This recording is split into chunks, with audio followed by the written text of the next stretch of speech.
We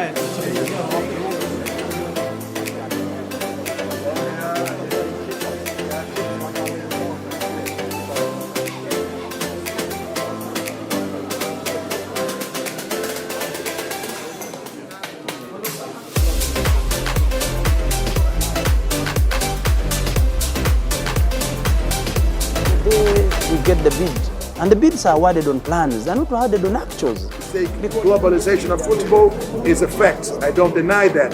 We see a lot of jobs coming in with sports events. We see a lot of... As football people, we should not always be talking amongst ourselves.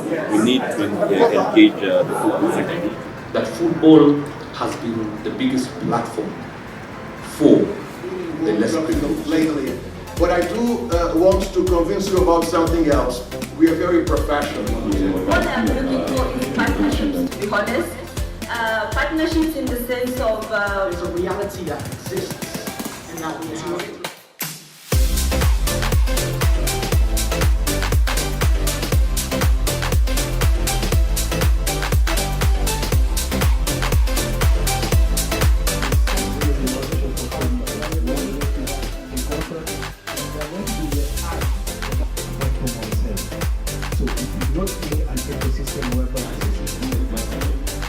The last 12 years, there was one